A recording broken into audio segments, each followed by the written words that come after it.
Brought to you by Technopova Curve 5G. Discover new horizon. Pimpri चिंचवडमधील IT park परिसरात अनेक ठिकाणी पाणी साचलं. हिंजवडी परिसरातील रस्त्यांना नदीचं स्वरूप. दुचाकी आणि चारचाकी गाड्या पाण्याखाली. मुसळधार पावसामुळे पिंपरी चिंचवड परिसरातील शांतीनगर, इंद्राणी नगर यासह टेल्को रोडवर पाणी साचलं. रस्त्यावर पाणी साचल्यामुळे वाहन चालकांची चांगलीच कसरत. रायगडच्या उरण शहरामध्ये मुसळधार पावसाची हजेरी, तर उरणमधील मुख्य रस्त्याला नदीचं स्वरूप. उरणमध्ये रस्त्यावर सखल भागात पाणी साचलं. कल्याण डोंबिवलीमध्ये जोरदार पावसाची हजेरी, तर काही काळ झालेल्या पावसानं सखल भागात पाणीच पाणी. जोरदार पावसामुळे नागरिकांची तारांबळ.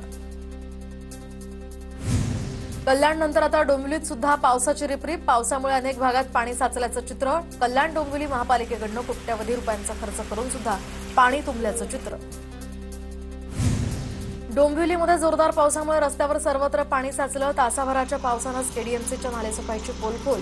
डोंबिवली पश्चिमेकडील एच वॉर्ड शेजारी गुडघाभर पाणी.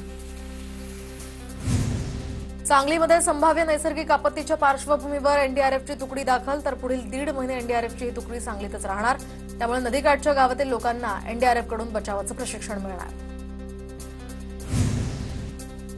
सांगलीमध्ये दुपारपासून पावसाची हजेरी, तर अचानक आलेल्या पावसामुळे सांगलीतील जनजीवन विस्कळीत. उकाड्यानं हैराण झालेल्या सांगलीकरांना यामुळे काहीसा दिलासा. चिपळूण कराड मार्गावरील कुंभारली या घाटामध्ये संरक्षक भिंत कोसळली. संरक्षक भिंत कोसळल्यामुळे रस्ता खचण्याचा सुद्धा धोका, तर रस्ता खचल्यामुळे घाटातील वाहतूक बंद होण्याची शक्यता. त्यामुळे तात्काळ उपाययोजना करण्याची नागरिकांची मागणी. सिंधुदुर्गच्या आंबोली धबधब्यावर पर्यटकांची मोठी गर्दी. सुट्ट्यांमुळे धबधब्यावर पर्यटकांची गर्दी वाढली.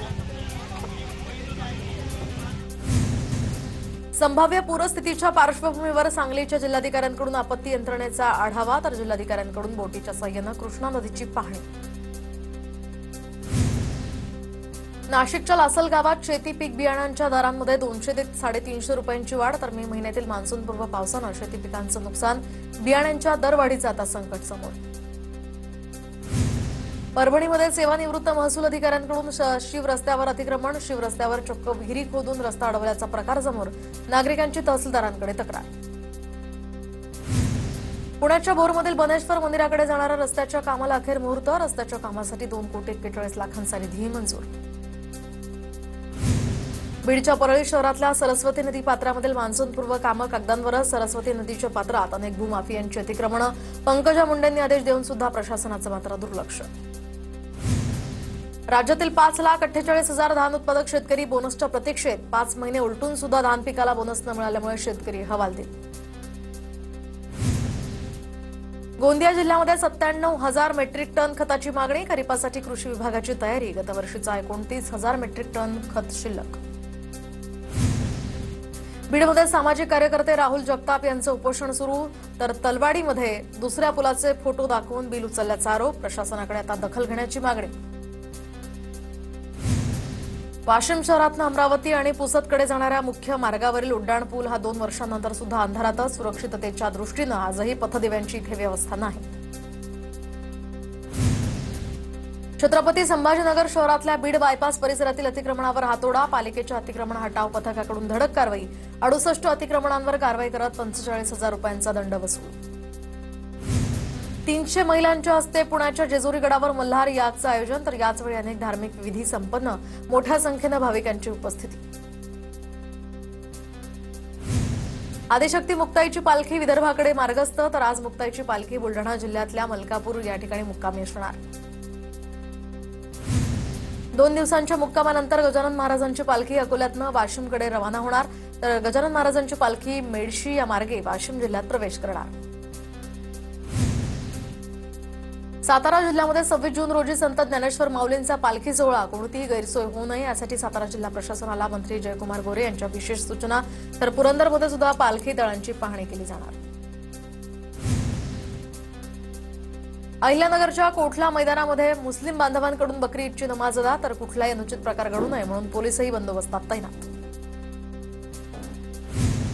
शेतकऱ्यांच्या कर्जमाफीच्या मुद्द्यावरून बच्चू कडू पुन्हा आक्रमक. उद्यापासून अमरावतीच्या गुरुकुंज मोजरी या ठिकाणी बच्चू कडूंचं अन्नत्याग आंदोलन. वर्ध्यात पालकमंत्री पंकज भोयर यांनी माजी नगराध्यक्ष नगरसेवक यांच्याकडून आढावा घेतला. नागरी स्थानिक स्वराज्य संस्था क्षेत्रातील विकास आणि आगामी काळातील नियोजनावर चर्चासत्र. सालोड पिपरे या ठिकाणी तयार करण्यात येणाऱ्या इको पार्क ऑक्सिजन मुक्तांगण पार्कच्या कामांना गती द्या. वर्ध्याचे पालकमंत्री पंकज भोयर यांच्या सूचना.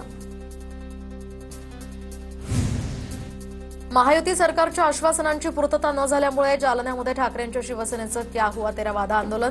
ठाकरेंच्या शिवसेनेच्या शिवसैनिकांकडून आमदार अर्जुन खोतकरांना निवेदन.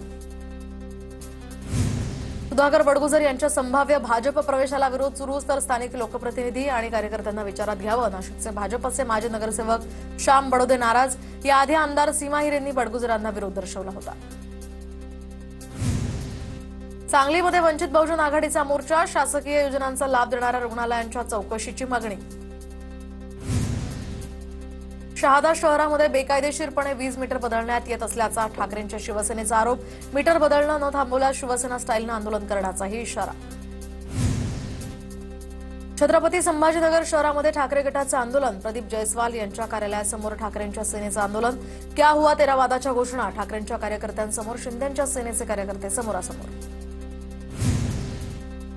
कोल्हापूरच्या इचलकरंजीमध्ये आयुक्तांच्या दालनाबाहेर नागरिकांचं ठिय्या आंदोलन. तर गणेशनगर परिसरामध्ये कमी दाबानं पाणीपुरवठा होत असल्यामुळे नागरिकही संतप्त.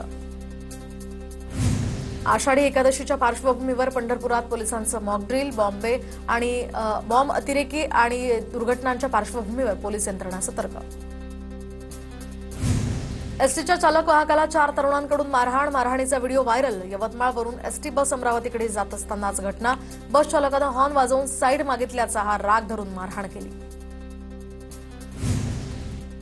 नागपूरच्या शासकीय बालगृहामध्ये ठेवण्यात आलेल्या अल्पवयीन मुलांना केअरटेकरसह 3 कर्मचाऱ्यांकडून मारहाण. 3 पैकी 2 आरोपी कर्मचारी हे आउटसोर्सिंग करण्यात आलेल्या एजन्सीचे कर्मचारी. कपिलनगर पोलीस ठाण्यात या संदर्भात गुन्हा दाखल. नांदेड इथल्या प्रतिभा निकेतन हायस्कूलमध्ये आग. तर माजी विद्यार्थ्यांच्या मेळाव्यातल्या फटाक्यांमुळे आग लागल्याची माहिती. 2 तासांच्या अथक प्रयत्नांनंतर अग्निशमन दलाकडून आगीवर नियंत्रण. लातूरमध्ये विजेचा धक्का लागून बांधकाम मजुराचा दुर्दैवी मृत्यू. छतावर बांधकाम साहित्य घेऊन जात असताना घडली दुर्घटना. विद्युत तारांचा संपर्क आल्यामुळे ऋत्विक कांबळे या तरुणाचा दुर्दैवी मृत्यू. पुण्याच्या वाघोलीमध्ये अभियांत्रिकी परीक्षेत गैरप्रकार करणाऱ्या टोळीला अटक. प्राध्यापक प्रतीक सातवचे व्हॉट्सअप चॅट हाती. अनेक विद्यार्थ्यांना पैसे घेऊन पास केल्याचे पुरावेही समोर. सावित्रीबाई फुले पुणे विद्यापीठ काय कारवाई करणार याकडे आता लक्ष. वर्ध्याच्या आर्वीमध्ये प्रतिबंधित 250 किलो प्लास्टिक जप्त. आर्वी नगर परिषदेच्या मुख्याधिकाऱ्यांची मोहीम. प्रतिबंधित प्लास्टिक वापरणाऱ्यांवर आता 15,000चा दंड. वर्ध्यात दोघांचा युवकावर जीवघेणा हल्ला. नागपूरमधून दोघांना ताब्यात घेतलं. स्थानिक गुन्हे शाखेच्या पथकाची कारवाई. जळगावच्या जामनेरमध्ये वाळूने भरलेल्या डंपरच्या आयशर टेम्पोला धडक. टेम्पोचे चालक आणि क्लिनर जागेवर नसल्यामुळे ते अगदी थोडक्यात वाचले. डंपरच्या धडकेत टेम्पोचा अक्षरशः चक्काचूर. Brought to you by Techno Mobile. Discover new horizon.